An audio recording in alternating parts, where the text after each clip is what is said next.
Hey guys, what's going on? Shane Dubois here with Rob Keith, the Regional Fisheries Supervisor for Wyoming Game and Fish. Welcome to tonight's show, Recon Angling Live. We're going to talk a little bit about the small lake trout problem here at Flaming Gorge, which is impacting the lake, and also the proposed fishing regulation changes that are going to be coming here shortly. There's opportunity for anglers and everybody to go ahead and post their comments and ideas. So we got a lot to go over tonight. So if you guys can hear us, why don't you shoot us a comment here? Just make sure that I know you guys can hear me, and then we're gonna kind of get into everything here.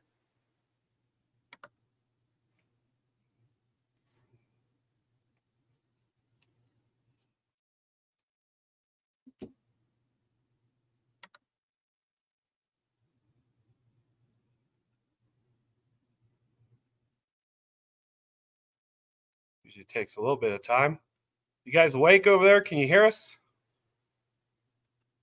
Let's see. If you can hear us, go ahead and give us a thumbs up or a comment here, just so I know we're good to go. All right, awesome, cool. Thank you, Des, Brad. All right, cool. So, like I said, I got next to me, I got Rob Keith, who's the Regional Fisheries Supervisor, and let's get into it a little bit and talk about what's going on at Flaming Gorge. We've got a lot of lake trout, like I know everybody probably knows, and most of the lake trout we have in the gorge right now are less than 23 inches. What we found over research here recently is that last about 5 years is that a lot of those lake trout that are less than 23 inches are older fish. They can be 10 to 20 years old, so those fish don't have the potential to grow to trophy size. So we're looking at, or we have proposals, not right now, to try to help reduce those numbers and to try to allow the anglers to help us reduce those numbers of fish. Yeah, because I tell this a lot to clients that come out with me and fish. I have live scope, which is kind of cool, because when you're going around, you can kind of see what kind of fish, based off the shape and the size and how many fish. And I just know, like, when I first started fishing the lake with live scope 5 or 6 years ago, there'd be 6 or 7 schools about that size on my fish finder.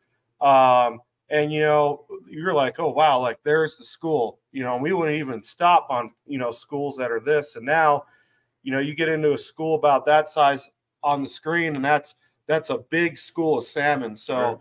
I mean, just being out on the water every day, I kind of see it, just how less and less salmon there are, and how much harder it is to catch salmon. I remember doing trips before where if the trophy lake trout fishing was slow, we'd go catch salmon. Now It's like flip-flopped. The trophy lake trout bite is usually, especially, ramping up here in the next couple of weeks, 30, 35 fish a day.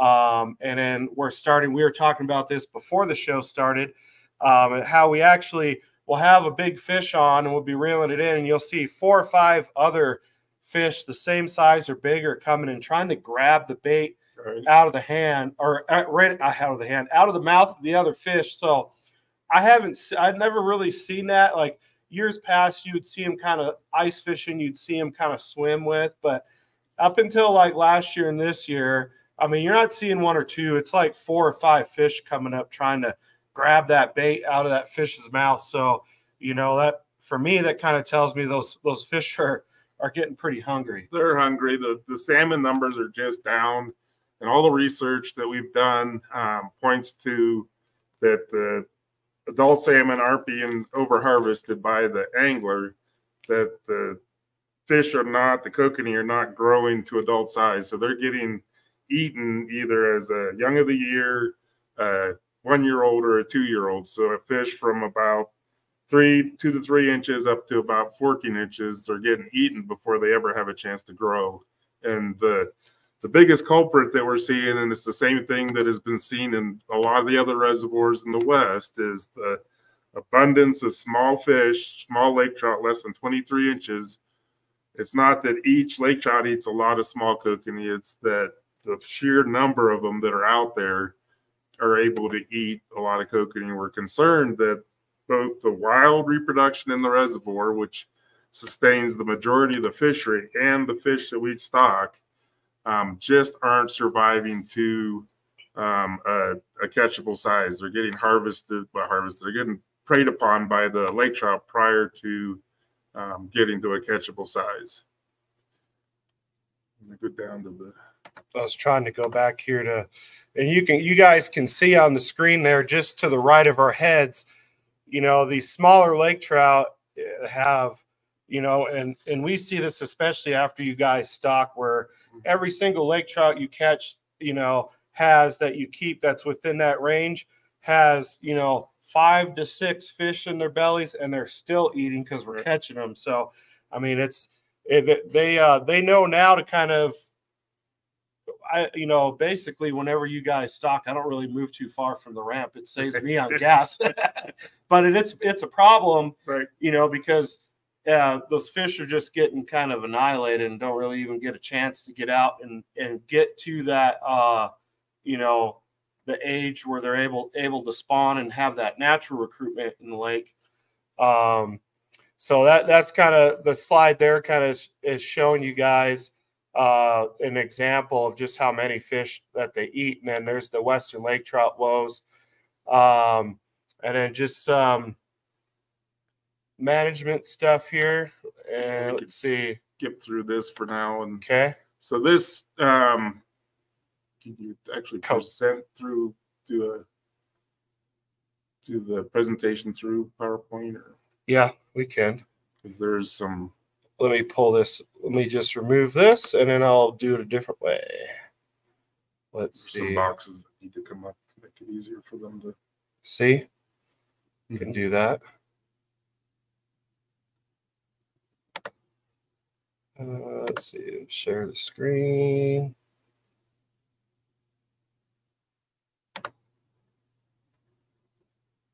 PowerPoint. There we go. We're getting the PowerPoint going here.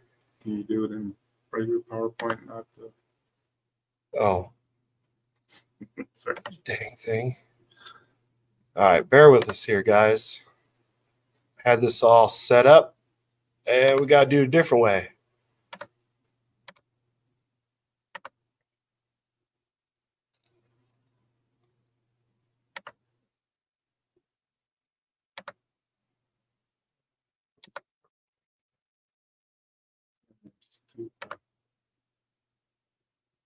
Put down to the screen right there. Where? Right. Oh, right. Yep, right there. So that should. There you go. Okay, I just got to share my screen. So we got to back out. Here we go. We're going to do this a little different way here. All right. It's not. Nope. It's not going to let me do it. That's rude. Oh, there we go. We're just going to share the entire screen. So hopefully this works.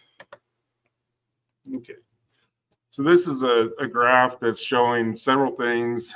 This is the hydroacoustic data that the Utah Division of Wildlife Resources, Ryan Mosley, collects annually, and that's been collected since 2019. So the bars, the black, gray, and the darker gray bars represent the number of small kokanee, so less than 14 inches, that they estimate using the hydroacoustic equipment. So it's like really fancy fish sonar that allows them to count the kokanee that he goes over, and then he extrapolates that number out to the whole reservoir. So where's your enter? Right there. So, and then the red line is the number of fish that 3 agencies have been stocking over the years. The Wyoming Game Fish, the Utah Division of Wildlife Resources, and Jones Hole National Fish Hatchery. We all stock fish into the reservoir. So in that red box, what we're seeing is from about 2014 to 2016, we all increased our stocking rate to try to get up to a goal of about 1,650,000, 1.65 million kokanee annually. And so we reached that about 2016. And if you look at the numbers of kokanee that Ryan was estimated, which is the bars from 2015 all the way up, those numbers were gradually increasing. And that's what we would expect as we increased stocking. We'd see an increase in the number of kokanee. And then from 2000, about 16, 17 to 23, we kept the stocking pretty much up there, a little dip there with 1 year, but it was higher than we've ever stocked in the past. And yet we see the numbers of kokanee that Ryan was able to estimate in the reservoir is just gradually decreased. And the only thing that can really explain that decrease is the predation by these small lake trouts. So we talked about that. That's that decrease. So right in here, it might be a little hard to explain. So the black bars are the age 0 kokanee. So those are the first year of life in the reservoir. The lighter gray bars are the age 1 kokanee. So that's their second summer. And then the darker bars are the age 2 kokanee. So those are been in that's the end of their third summer. And then that's the gray right there. So, I mean, I guess to try to break it down and make sure I'm reading it right too, is essentially what was stocked is black, and then what is basically catchable size. Or so the 2-year-olds are still no more than 14 inches. So it's one more winter and summer to get catchable size. And what's important here is that if you look at 2018 and 2017, the black shades and the lighter gray shades are both pretty wide.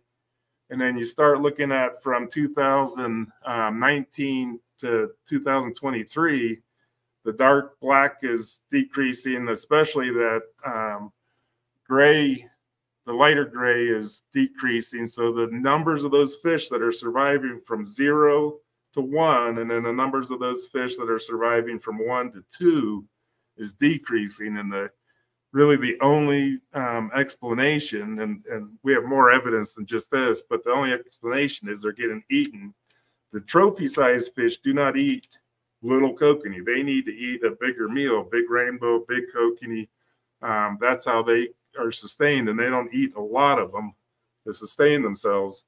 These little kokanee, or these little lake trout, as we showed you, they opportunistically are eating these kokanee. They're not out there eating them year round necessarily, but when a school of these smaller lake trout, less than 23 inches, all the way down to 11 inches, when they interact with a school of the younger kokanee, they can eat them. So a 20 to 23 inch fish can eat a kokanee all the way through age 1. They're probably going to start having a hard time eating them once they hit age 2 and start getting a little bit bigger to 9, 10, 11 inches. And see where we get next. So this graph is, this is a length frequency graph. So in 2023, in addition to the creel survey we did, we also were doing a population estimate. So we were doing a lot of intensive gill netting, the recover tags that we had put out, so we could estimate the population in the reservoir, and we'll show that a little bit later. But this is the length of fish on the bottom of the graph that we were caught and measured, and then the frequency at which we caught them. And each of those bars is an inch group. And so go through the little red boxes to help explain what's going on. So right here is the transition from about 22 inches to 23, 24 inches. And you notice the obvious real quick drop in the frequency of lake trout in once we hit 22, 23, and 24 on. And that's where we're seeing that there's this big group of what we think is a different strain of lake trout that max out at 23 inches. And we have have age data, lots of it, that says those fish that are maxing out at 23 inches are also 10 to 20 years old. That is their potential. So this group is the less than 15-inch group. This is a group of fish that we haven't seen for a lot of years. There's always been some fish, but the frequency of those fish in our nets, and we netted up in the right-hand side there, you see N is 927. So we netted a large number of fish over from May through August, and that's what that graph represents. And you can see those smaller fish, there's a big group of small fish that are coming up in the reservoir that we think is what tipped over the apple cart, basically. So we've had the group of about 18 to 23-inch fish out there for quite a while, and they've been picking away at the kokanee. And then this group of smaller fish, reproduction from the lake trout, mind you, has survived and is growing up. And as they're growing up, they're contributing to the predation on the lake trout or the kokanee, and are, basically, we think they basically took the rest of the small kokanee out of the reservoir back in about 2019. That contributed to being very few kokanee in the reservoir in 2023. I think the other thing, and we'll show some diet stuff here in a minute, but we're seeing in the diet that even these smaller fish down to 10, 11 inches can eat a 3-inch kokanee. I mean, they're not eating a lot of them, but they're eating them.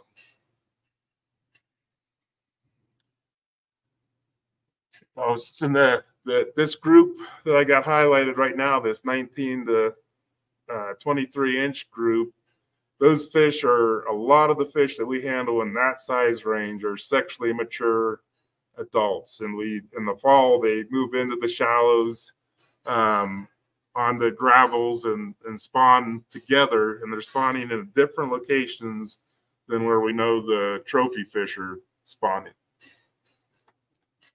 So this is the diet information I was talking about. This is stable isotopes, where they use the signature of the isotopes in the fish's flesh to figure out what that fish was eating. So we had a graduate student, and we collected the forage fish, so kokanee and white suckers and Utah chubs, rainbows and carp, all the different forage fish and the different forage items like zooplankton and crayfish and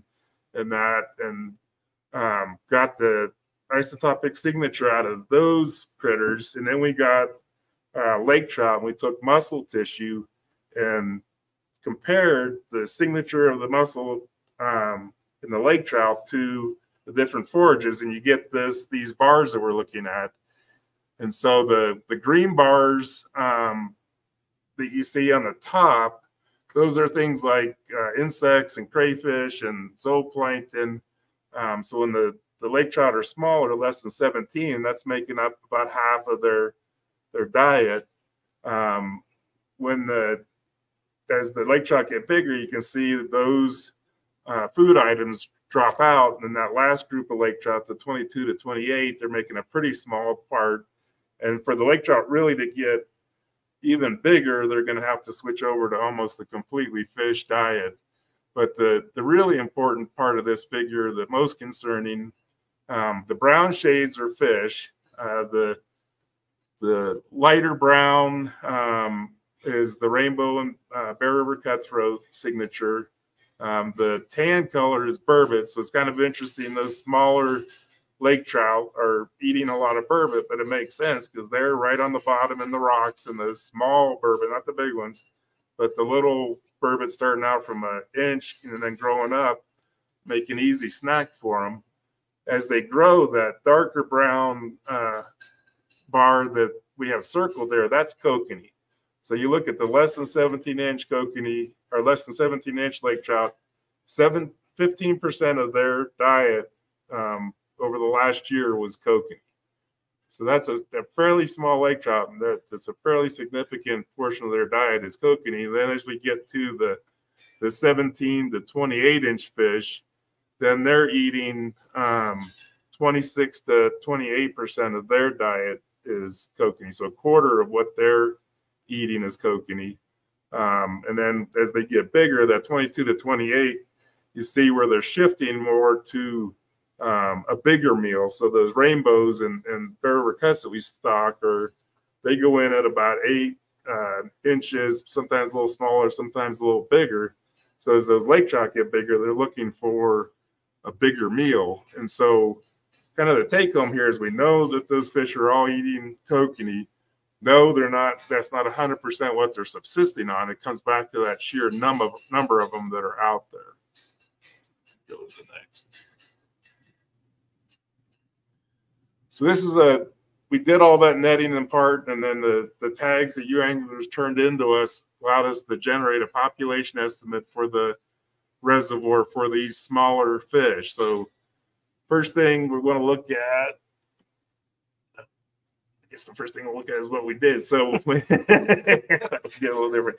So our population estimate, we did it several different ways. We did it using the creel. We did it using the gill nets that we've been talking about. We also used the tags that were returned to us outside of the creel. Got several different estimates ranging from about 124,000 lake trout up to 188,000. But what we found is we got the best estimate by combining all that data. And so we are estimating we have about 143,369 lake trout and small lake trout. So those right there are the less than 28 inch lake trout in the reservoir right now.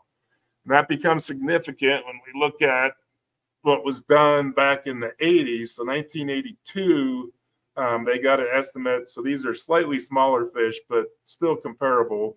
Estimate of 43,000 lake trout less than 25 inches. In 1988, they got an estimate of 57,000 lake trout less than 25 inches. The 1988 number becomes significant because that was in the late 80s was the first time the lake trout population suppressed the kokanee population, and anglers were frustrated they couldn't find kokanee. So the agencies increased their stocking in the early 90s to bring the kokanee population back up. But at the same time, because of the desires of the anglers at that time, we didn't do anything to help reduce the numbers of small lake trout. So now we fast forward to 2023, and we've got 2 to 3 times as many lake trout out there as we did in the late 80s, the small lake trout out there. And it just helps contribute to this idea that they're the ones causing the most. And that's a smaller targeted size now than it was in the 80s. If you included the 25 inch fish, that number would be even higher. Mm-hmm.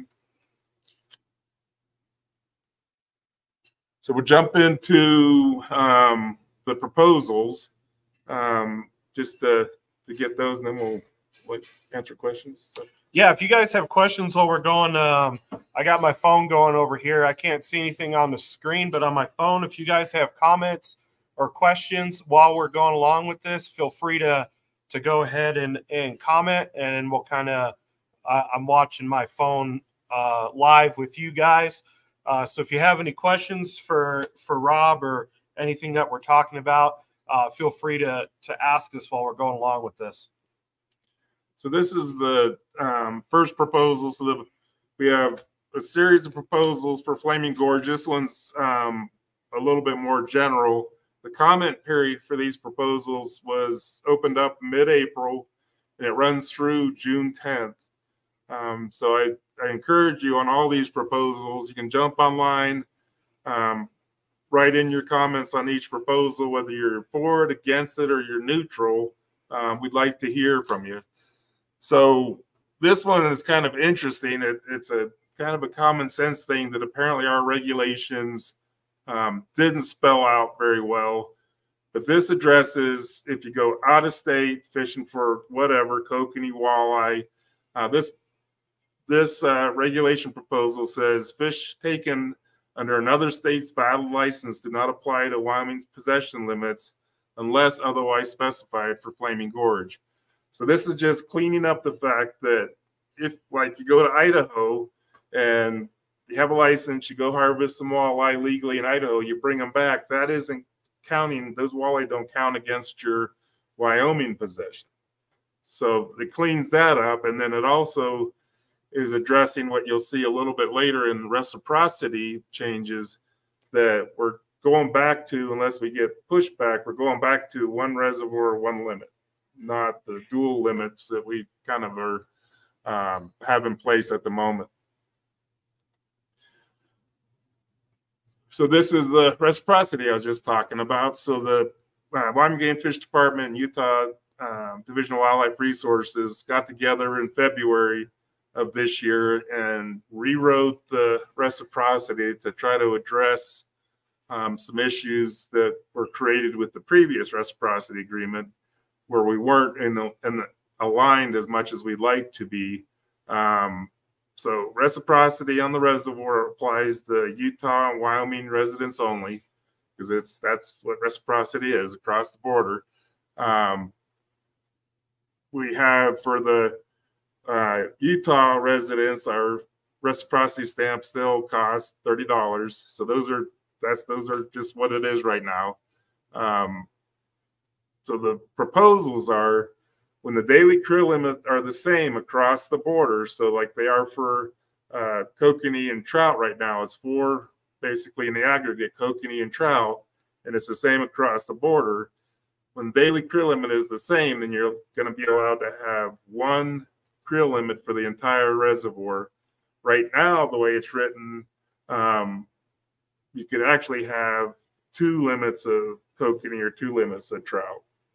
And then the reciprocity agreement goes on to say, when the daily creel limits are different than the legally licensed angler, see if you have like 2 licenses or a license and a stamp, then you could have a daily creel limit from each state. The 2 states we're working really hard, so our creel limits are going to be the same across the border, and we won't have a situation where that second part of the proposal will come into play. But if it does, that's what will be, that's what's on the table right now. All right. So this regulation is applies to when you can fillet a fish. So right now, because lake trout have a length limit in Wyoming, you can't fillet lake trout until you're done fishing for the day and off the water. Then you can fillet them. Utah's regulation, their filleting regulation, applies to all species of fish. And so in an effort to be consistent across the border, what we're proposing is to update the current regulation, which is the white, and change lake trout to fish. So basically, you won't be able to fillet anything until you're done and off the water and done fishing. And so, like, you catch a limit of rainbows, let's say here buckboard, and you come up to the fillet station, you fillet them, they're perfectly legal. You just wouldn't be able to fillet them while you're still on the water.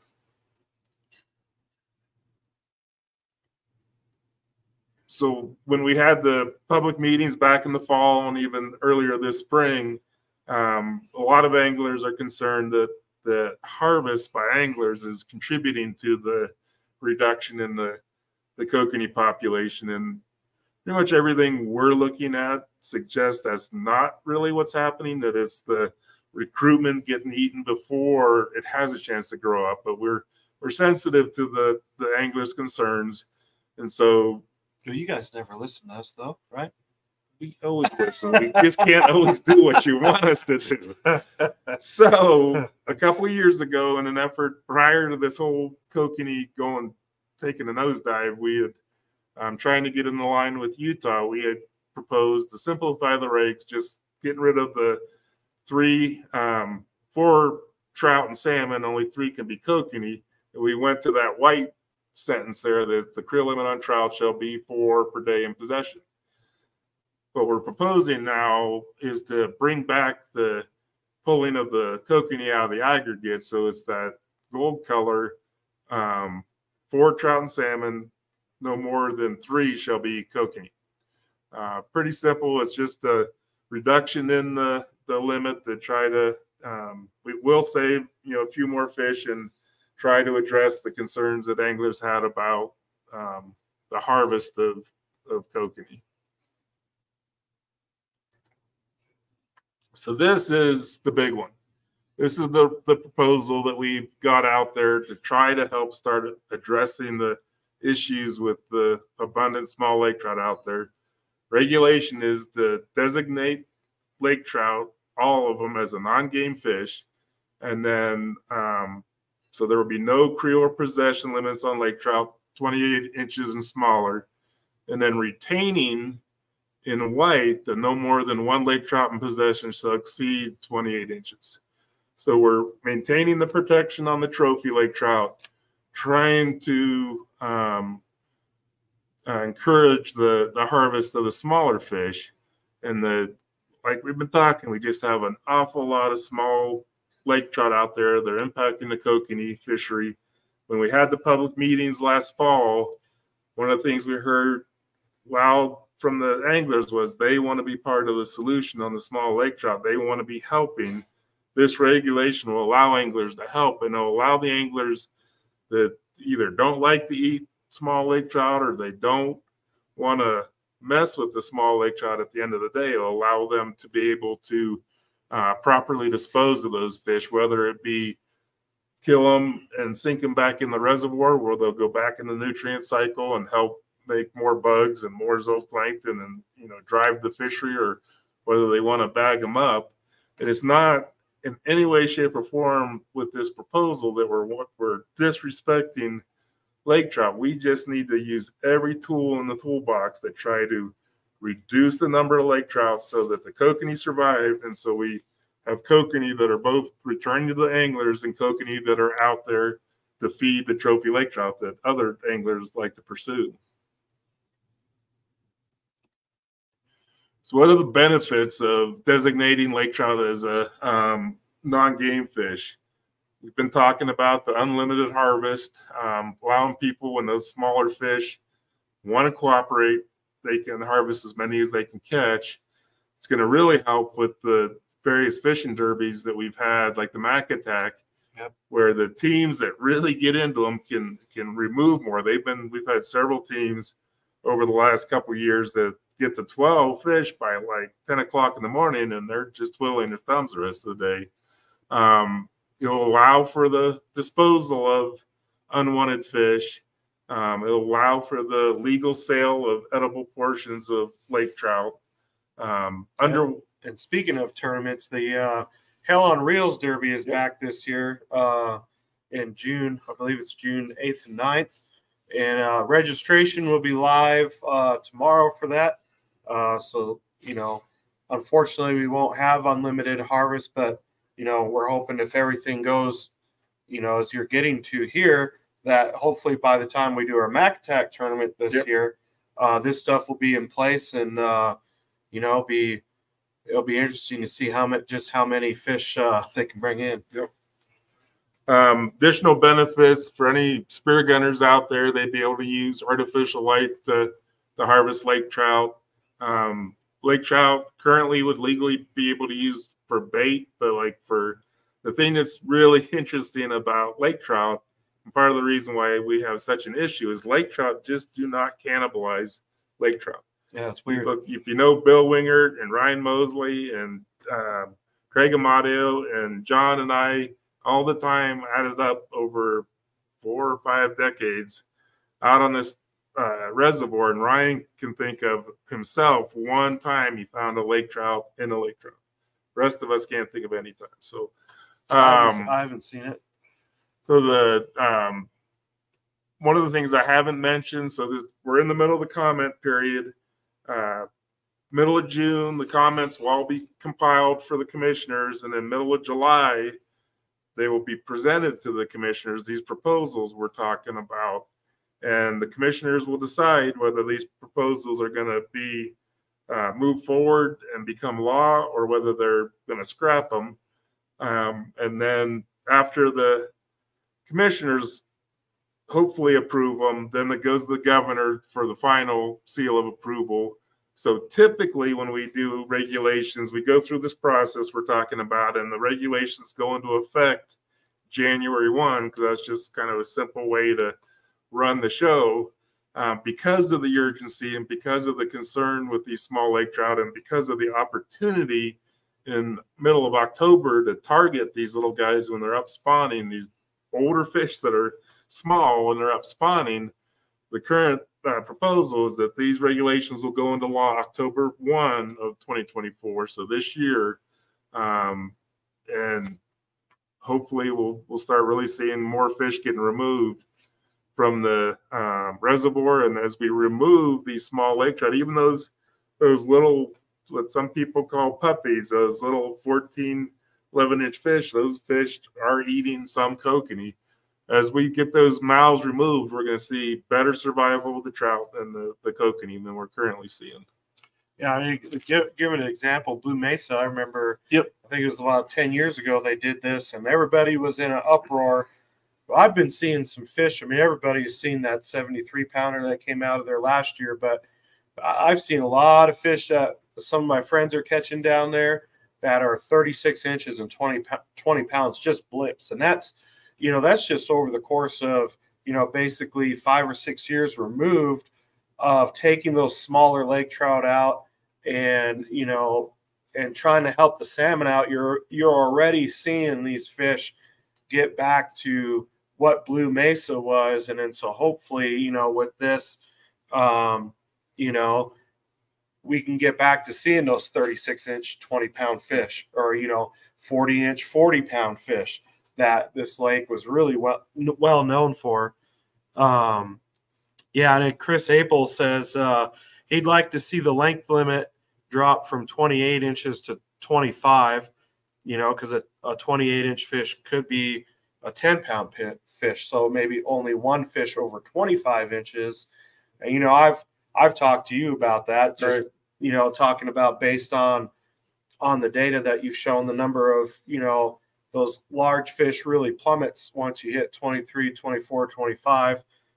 So, you know, what I'll tell Chris is what you told me. Go comment on the comment section, and I'll make sure to go ahead and in the comments and go ahead and post a link where you guys watching can go ahead and share your comments and concerns in that commenting period, because you know, this is kind of what they want to do right now, what we're going over.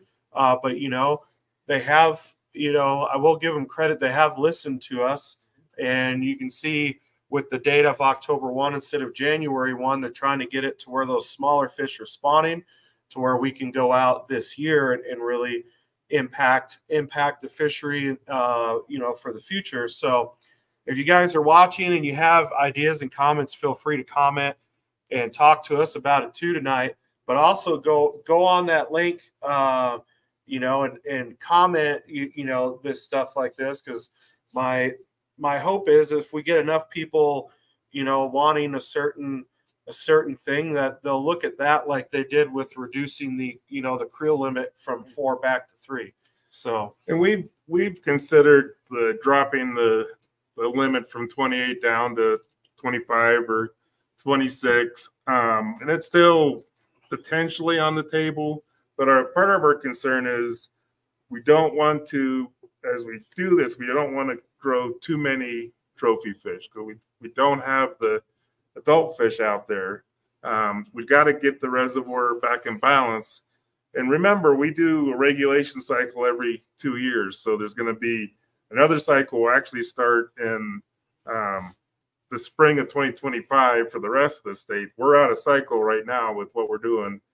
And then in the spring of 2027, we'll start another regulation cycle. By 2027, we'll have a couple years of data. We can watch for those fish from 24 through 28 inches. And the histogram graph that I showed you, in our netting, we can watch those fish and see if they're declining or if they're staying about stable. If they're staying stable, we're not going to want to do anything with that 1/28 because we only want to, in any given year, once that fish passes that 28 inches, they can live for the next 10, 20, 30 years. They can be in the fishery for a really long time. These are long-lived fish.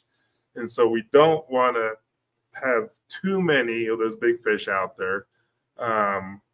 But we do want to reduce those small fish. So, if enough people are interested, I think that's something that the administration, my administration, would consider possibly reducing that this time. But what we'd really like to do is keep it at the 1/28 for now and see how it works. Not wanting to change more than one thing at a time. Jeremiah wants to know, is there any conversation about stocking chubs or any other forage fish while we're doing this too? Or, I know us talking, I think the number one goal is to first get a bunch of those smaller lake trout out and then possibly look at something like that. Is that? So if we go back to the late 80s, early 90s, so the lake trout, the wild lake trout and the wild kokanee, because we didn't stock kokanee really before the early 90s. So going through the 80s, the two wild populations, the lake trout numbers got high enough that they suppressed the kokanee. And our response was to stock a forage. And so we started stocking a forage, and we were masking that slow increase in those small lake trout because there was enough kokanee out there by us stocking that those fish could keep growing. And we, again, in 2014, which was a good thing, we increased the kokanee stocking. We were trying to make a better fishery. Again, we were masking and kind of not realizing we were masking these. So our end goal is to reduce the small lake trout to where they're not impacting the kokanee, keep the high rate of kokanee stocking that we're currently doing, and we should have, and it's probably going to take 7-8 years, but we should have fat trophies again. We should have abundant kokanee. What we won't have is the crazy catch rates on small lake trout that we currently enjoy, and that is the goal, to reduce those numbers of small lake trout so they're not impacting everything out there. Go to the next one, or yeah, I'm trying to remember what the next one is. So this is there you guys go. This is where you can comment. We don't take verbal comments. We definitely want your questions while we're talking to you here tonight, but we need you to either mail in comments to that address that's up there, or go on our website to the regulation tab and go down to the chapter 46, the fishing regs, and you can view the regs. You can view the statement of reason, and then you can. Is it chapter 46? Yeah. Okay. And then you can put in. There'll be a place where you can click it, and you can write in your comments. And my recommendation is, again, positive, negative, neutral. Each of the proposals provide us some insights on how you feel about them. And that helps us down the road make a decision on where to go. And that's just the end of the slideshow. Well, burbot hanging out, and it's still 8. Yep. And that's what, a small 12-inch lake trout? Maybe. That's my hand, and my hand's not that big. So there. All right, cool. We'll hop out of this. Quit doing that. Get back over here. Maybe. There we go. All right, cool. Let's see. Yeah, you guys got any questions? Now is the time. Let's see. We got Wyoming Weekend Warrior says that's wild that they will classify as a non-game fish at no limit. Yeah, I mean, the 1/28 is still going to be in effect. This is right. Just 25 and under. 28 and under. Yeah. Will be, or 28 and under will be unlimited. Right. As of right now. Right. And I mean, just from the creel and from, decades of creeling, what we see repeatedly every time we do an intensive creel is people will keep the less than 23-inch fish. They'll keep some of those 23 to 28-inch fish, and rarely will they keep a trophy. So we really don't expect, even myself, I've been trying to harvest these small lake trout for many years now, knowing kind of where we're at and trying to not have happen what happened. But I still, when I get fish in that 25, 26 inches and they got a little head and a big body, I still let those fish go. Yeah, that's you just can tell they got potential. When I'm out guiding with clients, I try to stay under that 24, 25, and even then, if I get a 25 that's real fat and healthy, you can tell by looking at the fish, the genetics. I mean, typically, we were talking about this last year, and Ben said good stuff. And last year, we caught a couple of fish that we were curious. I was curious to see how old they were, because in my mind, when I see some of these fish that are 22, 23 inches, real dark, like kind of bigger heads to them, those are older fish. And so Ben took some otoliths, and sure enough, they were 17, 20 years old. So I mean, I think there is something to that. Of there's another genetic strain that only, whether it's a river basin genetic or whatever, that those fish only get 22, 23 inches. Because when we're up north, in the fall, all these fish are spawning and spewing eggs, and there's no big fish up here. I mean, all the big fish everybody knows are down at Lucerne.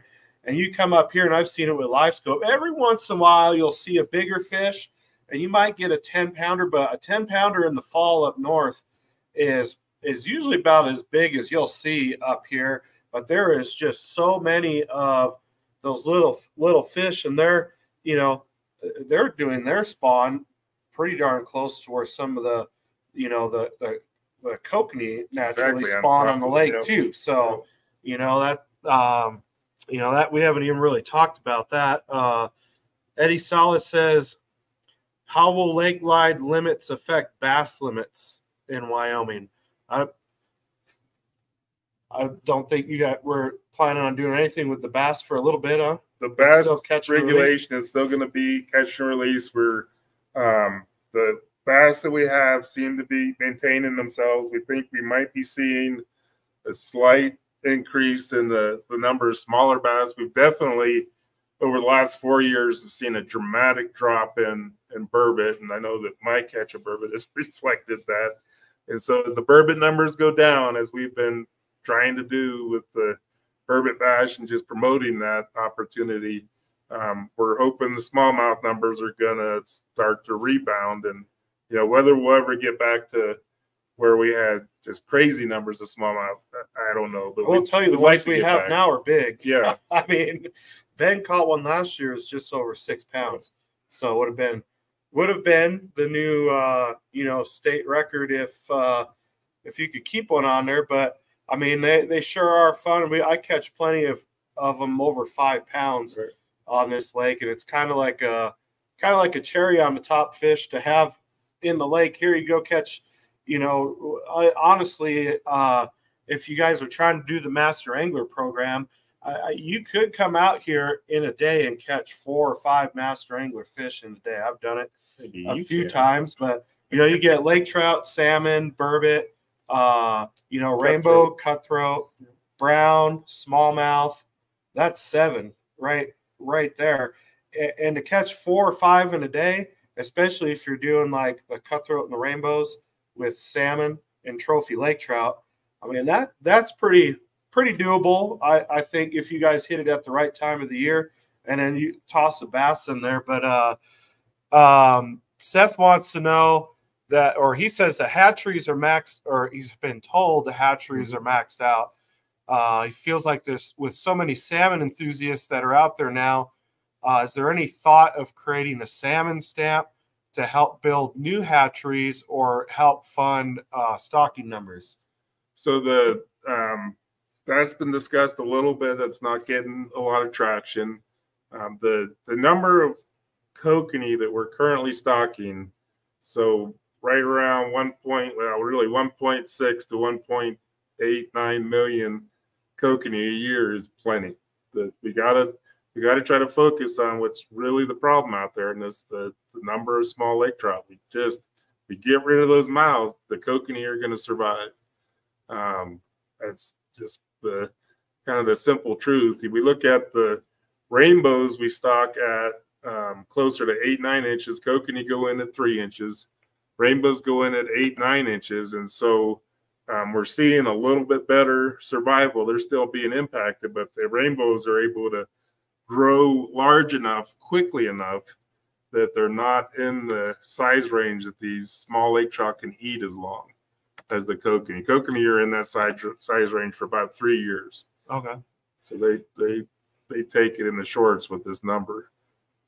And then Chris, what do you predict will happen to the burbot population once the pups are knocked down and aren't foraging on the burbot? Do you think they'll, kind of elaborating on that? Do you think the burbot numbers might rebound a little bit? I know just from fishing, I've caught a lot of big fish now that are figured out either through necessity or through evolution, I guess, that these burbot are good to eat. And I know just from fishing other places, in Canada and stuff, they eat burbot there too. So do you think that trend will continue with the big fish, or is there, is that a worry that the burbot numbers might?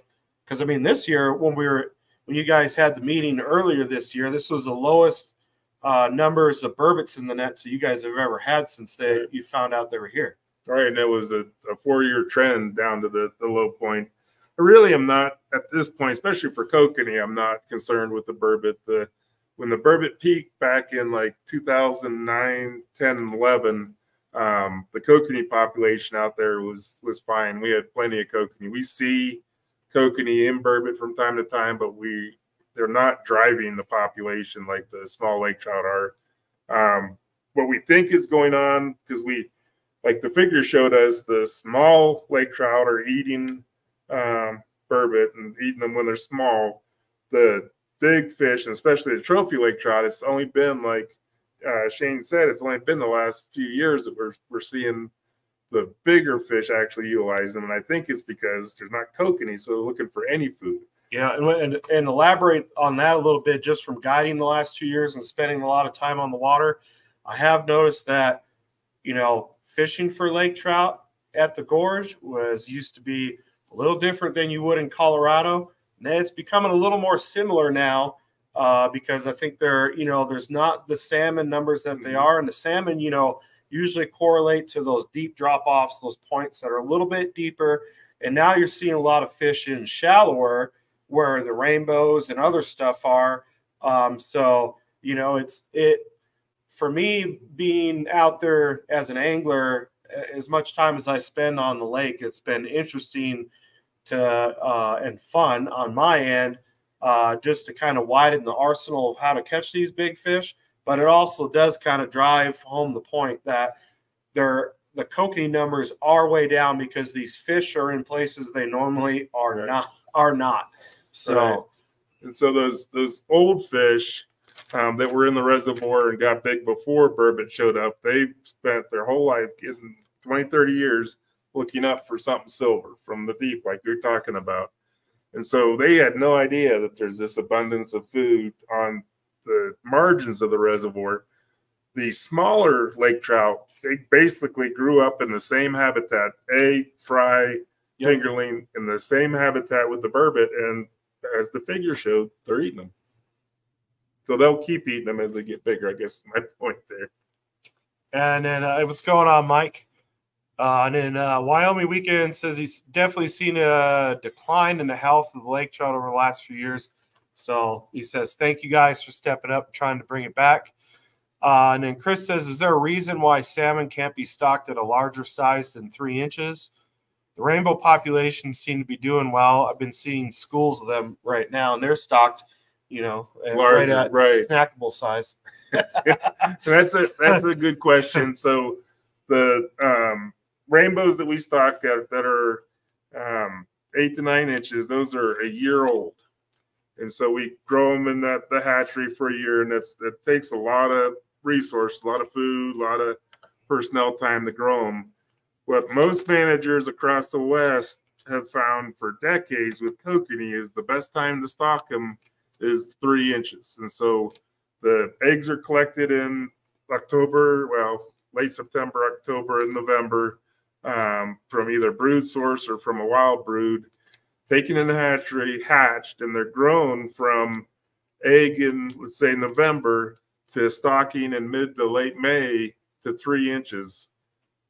When we don't have too many predators out there, that works. That has worked for a long time. When we showed you that bar graph with the numbers of juvenile kokanee, that hydroacoustics data, as we increase stocking, those numbers of juvenile kokanee increased, and then we hit a point where we got the population of small lake trout got big enough that they overwhelmed them. So the size that we stock them isn't the problem. It's the number of lake trout out there. If we grow, it's not optimal to do, but if we grow kokanee, let's say for another year, so we get them to say 9 inches by the time they're maybe a little too big, probably 7, 8 inches by the time they're 1 year old in May. Now we're stocking about 7, 8 inches.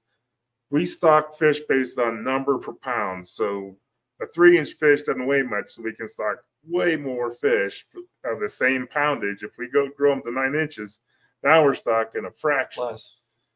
But those fish are still vulnerable to these pups for predation. So we got to fix I don't know how many 18, 19-inch fish I'll catch, jigging on a 6-inch tube. So right. that kind of hits home the point on that. Pretty close to half of their body length they can consume a fish.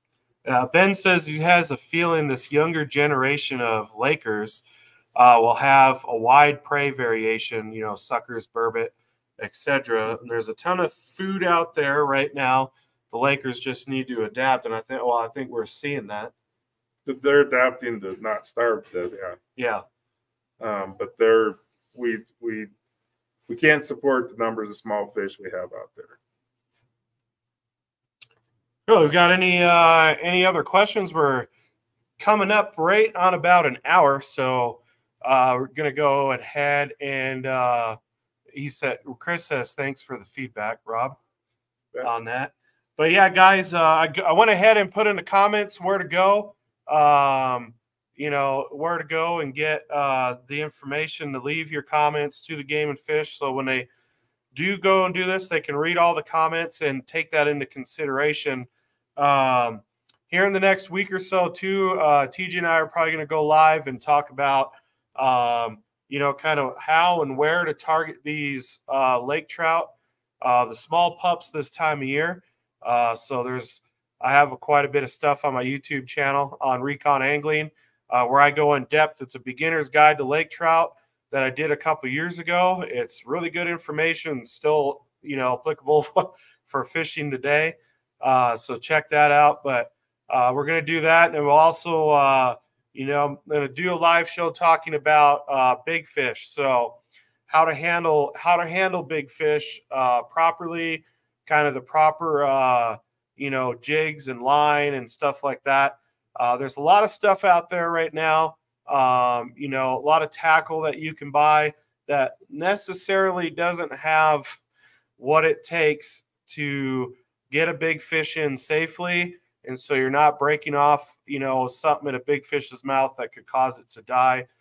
So I want to go over and share some of that information with you guys, because it's, it's not just my livelihood, but, I try to, when I do my trips, I try to educate people just how long these big fish live, why they're a big resource, not only to the lake, but to the community out here. And, anybody who catches one knows just how awesome it is to hold one in your hands.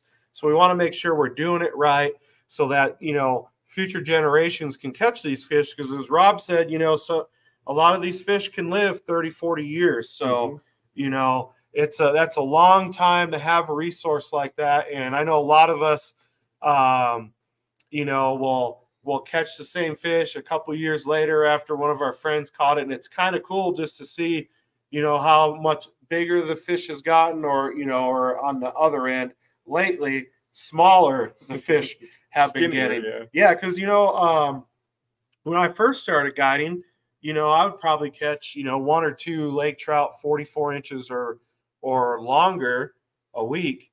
And now I catch, it varies from month to month, but I'd say on average I'd catch like maybe 2 or 3 fish that are 44 inches. And it used to be catch some that are 45, 46. Right. I haven't seen a fish that big personally in about 2 years. Right. So, there's a lot of you see a lot of 42-inch fish now that used to be 44-inch fish. So everything seems to be scaled back about 2 or 3 inches. And then the weight of those fish too has kind of been, there's still a lot of healthy fish out there. I've been seeing a lot of fish that are super healthy in the 20-pound range, just like 38 inches and fat, mid 20-pound fish. So that is good to see, but I think there is a large number of that older age class of fish that's kind of aging out of the system, whether it's due to, it's maybe a little harder for them to adapt to what's going on and they're dying off. But those 15 to like 30-pound fish right now, they've kind of been there long enough and have figured out kind of what to do. But I have noticed with those older fish, they seem to be, getting a little thinner than what they should be for their length. And if everybody remembers back here a few years ago, the Utah state record got broken. Can't remember exactly how much that fish weighed. Got caught down like by a lucerne or something, but I can't remember the weight either. Like 57 was the one that counted or didn't count. The one I thought that counted. There's the one I know they weighed here a couple years ago was 54 pounds. So that was only 16 years old. Right. It was 17-year-old fish. So the point there is that big fish around 50 pounds got there in 17 years and had the genetics. So if we have the food out there for these fish to grow, they're going to grow the big fish are going to grow rapidly. Yep. Take 17, 20, 25 years, but they're going to grow rapidly. If we don't have the food, they are not going to grow as fast and get to that potential. Yep. So, all right. Well, thanks, Rob, for coming out again. I know you came out a couple years ago, but a lot of good information for you guys. Feel free to share this out there and get more people involved. Everybody wants to talk about their ideas and stuff online. Here's your chance to go to the Game and Fish website and tell them directly before they make regulation changes. Kind of had Rob come on here to show you guys that they are listening to anglers and they are adjusting certain regulations based off of feedback from just some of the small little community meetings that they've had. So let's keep the ball rolling on this and let's keep Flaming Gorge, I think it's the best between here and Blue Mesa, the best lake trout fishery in the lower 48. Like bar none for numbers and size.